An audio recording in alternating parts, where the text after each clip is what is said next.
Good afternoon. This is Tom Alexander. It is Tuesday, April 11th. It is 6:57 p.m. Eastern Time in beautiful Charleston, South Carolina. And we are a few hours away from the next greatest economic announcement that is likely to roil the markets. And the markets are in a perfect position to be roiled. We have CPI out tomorrow morning at 8:30. Then we have Fed minutes released at 2 o'clock. Then we have bank earnings that begin on Friday, and we are coiled up. Let me show you what I'm talking about. I'm going to take the indices one by one. Let's start with the SPX, the S&P 500. And we have been churning and chopping around between a pivot high made on the 4th and a pivot low made a couple of days ago on the 6th. Now, the next level above this high, this pivot high, is up here around 4,200, which would be about a 2% increase in price. Now, could we do that in one day? Yeah, we could. If we have an outsized up day, we could have a wide range day, and we've seen 2% days. So that's not unreasonable. However, if we close below this low and we close below the pivot lows, by the way, this is the video addendum to a written report you all should have received. If you did not receive that report and you're finding me through YouTube and you would like to receive this report as well as my weekly free reports, please send me an email to tom@alexandertrade.com. I will immediately send you the written report, and I will also put you on the mailing list, and you will automatically get at least once a week I send out a free report. Okay, so back to the market. This level, and I've highlighted this in all four of the indices, and we're going to roll through each one, but this is the SPX. If all four close below basically this week's or last week's low, and they're very close, but they're a little bit different depending on the index, that's bearish. That's immediately bearish. If all four close above last week's highs, this week's highs is the immediate key reference area. That's short term, it's bullish. And we'll go from there. If that happens, then I will certainly be updating this in the live trade room. I'll be updating this for members, up to the minute, basically. So this is what we're looking for. We had a robust up day working this afternoon, and the market in the afternoon decided to sell off. And now we've closed right here. Now I want to show you something else that may not be quite as, you may not have caught this. And I also put this in the report. Out of the last 7 days, this is day one, this is day 7. I'm going to take this off. I want you to look at the closes here. So this is a close. This is a close. This is a close. This is a close. And this is a close.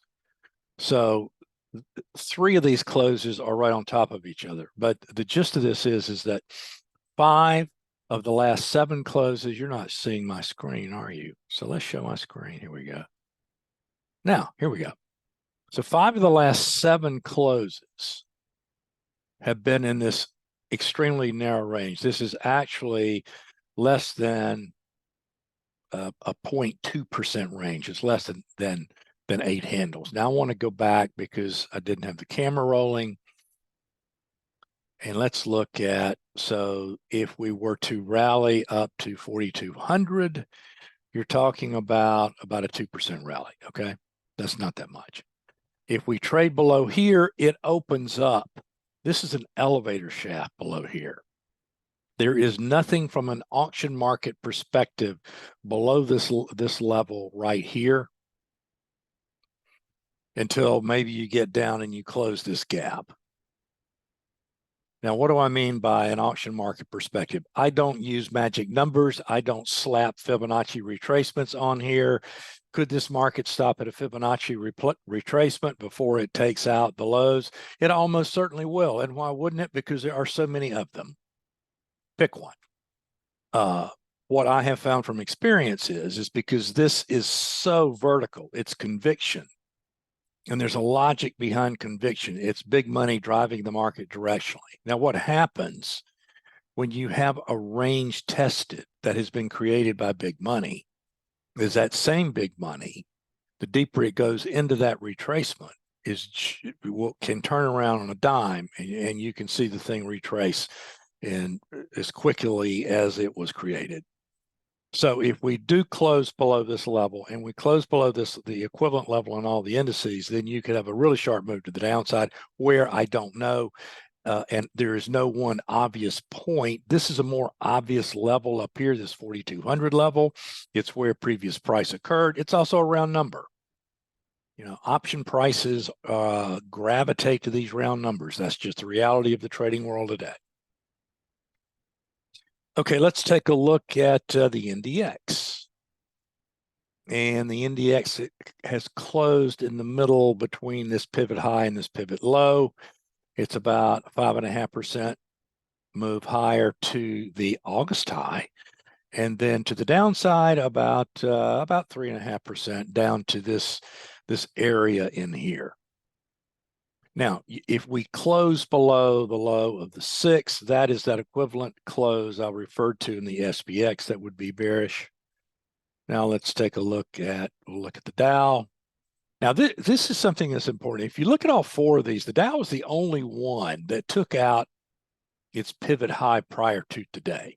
That's a divergence. And you see these divergences. A divergence like this occurs at almost all intermediate term pivot highs and pivot lows in the indices. Now, there are a lot of false signals as well, but almost all of them will include a divergence like this. And we have it. We have it in the Dow.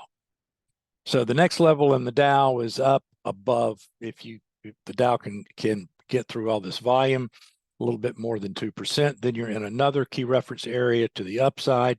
If we take out the low of the third, and the others take out their respective lows that I'm referring to that are the closest lows, that's bearish. And let's look at Mr. Russell. Mr. Russell is mired and has been mired between the low of March 24th and the high of April 4th.